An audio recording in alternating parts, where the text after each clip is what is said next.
అదే 3000 వెస్టేజ్లో మనము కొనుక్కోవడం వల్ల, అదే నిత్యావసర వస్తువులు మనకు అవసరం ఉన్నాయి కొనుక్కోవడం వల్ల అవి వచ్చేసి 2500కే వస్తాయి. ఎలా అంటే డిస్కౌంట్ అనేది 10 to 20% ఉంటుంది. మనం ఒక 3000 మనం ఇన్వెస్ట్ చేస్తే కొనుక్కుంటే 500 డిస్కౌంట్ కొను 2500కి వస్తుంది. మనం ఇందులో ఎందుకు కొనుక్కోవాలి వేస్టేజ్ అంటే బయట అన్ని కల్తీ అని మనకు తెలుసు అండి. కాకపోతే మనకు సోర్స్ లేక అక్కడే కొనుక్కుంటాం. జస్ట్ ఇప్పుడు వెస్టేజ్లో షాప్ చేంజ్ చేయడం వల్ల మనకు హెల్త్ వస్తుంది. ఎట్లా అంటే అన్ని ఆర్గానిక్ హైజీనిక్ న్యూట్రిషన్ ఫుడ్ ఉంది. ఇందులో ఇవి కొనుక్కోవడం వల్ల మనకి హెల్త్ వస్తుంది. హెల్త్తో పాటు మన ఫ్యామిలీ వెల్త్గా ఉంటుంది. దానివల్ల హ్యాపీనెస్. అది ఎలా అనేది ఒకసారి చూడండి. మనం 3000 పర్చేజ్ చేసినప్పుడు 500 డిస్కౌంట్ పోతే 2500కి వస్తుంది.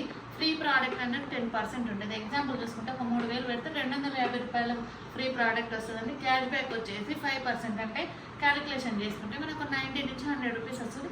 ఈ బెనిఫిట్తో పాటుగా ఒక కన్సిస్టెన్సీగా ఒక 4 మంత్స్ కొనుక్కోవడం వల్ల 5th మంత్ మనకు 2515 రూపాయల ఫ్రీ ఓచర్ ప్రోడక్ట్ వస్తుందండి. ఈ బెనిఫిట్ ఉంది. ఇవన్నీ తీసుకోవడం వల్ల వెల్త్ ఉంటుంది. సో ప్రతి ఒక్కరు చూడండి. బయట కూడా సేమ్ డీమార్ట్లో కానీ కిరాణంలో కానీ అదే 4 మంత్స్ కొనుక్కున్నా 5 మంత్స్ కొనుక్కున్నా మన జీవితాంతం కొనుక్కున్న పెద్ద బొక్క జీరోనే, ఏమి రాదు. హెల్త్ ఖరాబ్ వల్ల. అదే వెజిటేబుల్ కొనుక్కోవడం వల్ల ఆర్గానిక్ ప్రోడక్ట్స్ కాబట్టి హెల్త్ వస్తుంది. దాంతోపాటు బెనిఫిట్లు ఇన్ని ఉంటాయండి. ప్రతి ఒక్కరు ఆర్గానిక్ ఫుడ్ తిందాము. మన ఆరోగ్యం మన చేతిలో ఉంచుకుందాం. Thank you so much.